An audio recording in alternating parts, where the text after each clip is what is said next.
What camera do I buy is a question I get a lot. And this question I get from friends, I get from people that I've met whilst taking pictures and they want to get into photography. There'll always be two questions that I ask after someone asks this question. Question one is often, what do you want it for? Do you want to take videos on it? Do you want to just do photography? Do you want to do landscapes? Do you want to do portraits? Do you want film photography? Do you want digital photography? Very different things can mean very different cameras, considering there are now so many on the market. My second question, which I would say is the most important question, is what's your budget? Budget will make the biggest impact in this area because ultimately you can get a video camera for a certain price that can do photography, but if you just wanted to do photography, then you'd go for a more photography-based camera. Do you want it to be an interchangeable lens camera, or are you going to be happy with the same focal length the whole time? So budget is very important. Having a £100 budget versus like a £700 budget is going to have a big difference in quality, and also what can you do with it. So those are the first two questions I'll ask. So when you're thinking about getting a camera, maybe ask those questions. Personally, I think you're probably going to get a good camera for everything you want around the £600 to £700 mark as a beginner. Unless you really want to go into photography and you know that's what you want to do, then I'd recommend going further. If you decide you want your camera just for holiday pictures and travel pictures, and maybe you're not going to go professional with it, or you're not willing to do post editing with it, actually I'd recommend not getting a camera, which is probably not what you want to hear on the reason you've searched for this video, but your phone probably does it all. And this is something I say to a few of my friends, is actually if you just want pictures for your holidays, you want nicer pictures, that actually comes with editing slightly. I would recommend downloading Lightroom Mobile, which I believe is still free, and you can slightly edit your pictures there, but even if you just edit on your phone, if you've got an Apple phone, I'm sorry, I'm not a Samsung user, please don't hate on me for this, but if you have an iPhone, the editing of the natural picture actually on iPhone is pretty good, but you have to edit it yourself. If you press auto, it's going to give you what the camera and the phone thinks is best.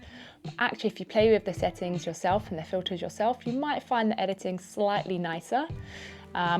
I'll roll through some pictures now as I'm talking and just go through all of these pictures are going to be taken on my iPhone. I have an iPhone 15, but some of them were taken on an iPhone 14. Both of them are the Pro models that I've taken them on. But actually, you can find that iPhones have good quality. Samsung have amazing quality as well. So you can probably just stick with your phone if you feel like, actually, I don't want to invest too much money.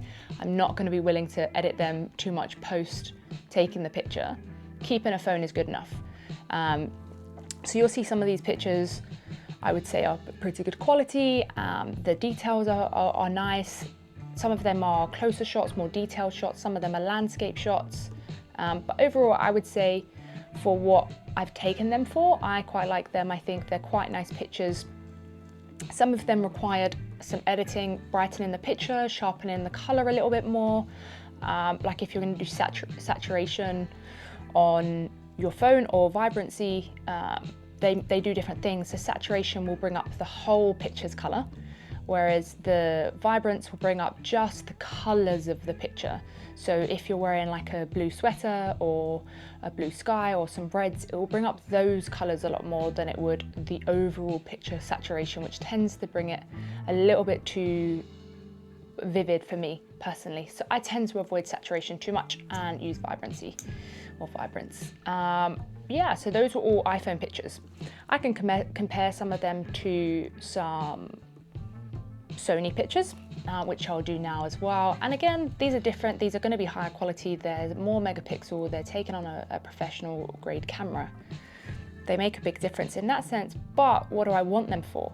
Some of these I want to be printed. Some of these I want to be able to sell later maybe, or put into a book.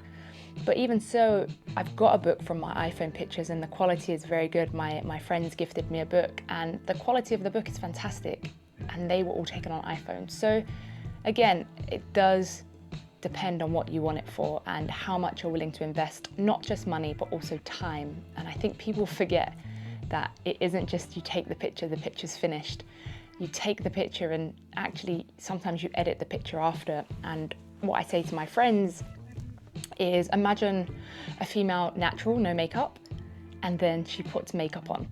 That's my definition of editing. The picture I already like, actually I want to enhance the picture. The beauty is already there. I'm just enhancing the beauty, and that's what I consider editing. So it really does depend if you're willing to do that.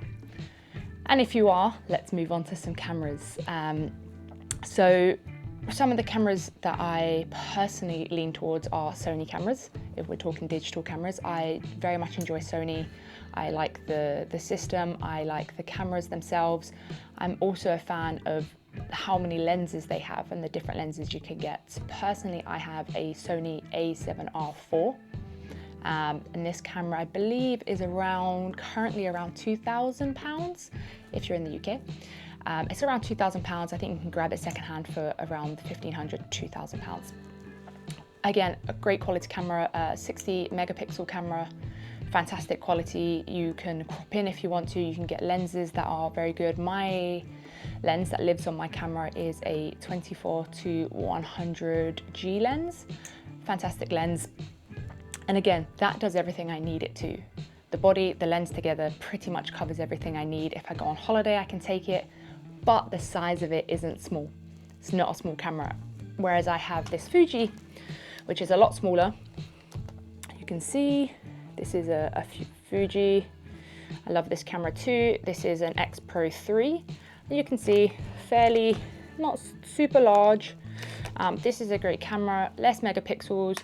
I just have the one lens for this.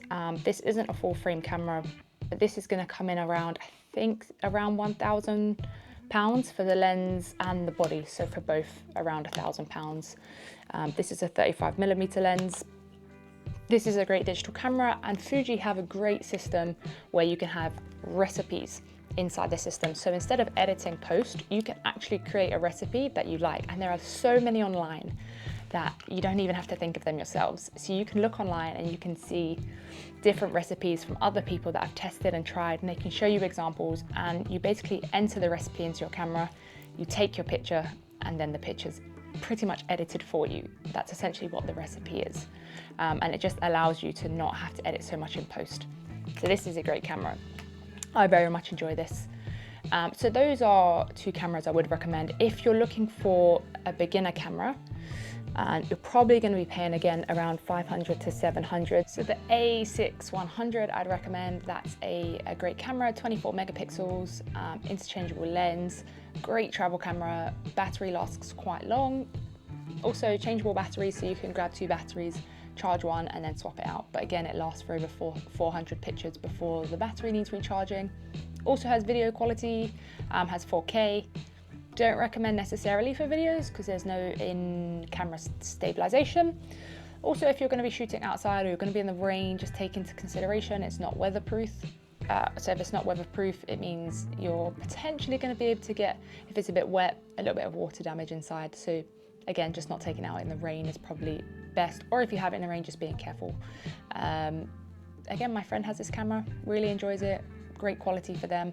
The interchangeable lenses is fantastic, meaning you can get multiple lenses as you travel. You want to get a landscape shot, great, you can stick on one lens. Oh, you want to get some detail shots, great, you can stick on another lens. So it really depends on what you want from the camera. If you don't want to have this kind of camera, there is the Canon PowerShot SX740. Again, great travel camera, fairly small, compact, doesn't have an interchangeable lens. Personally, not something I would recommend.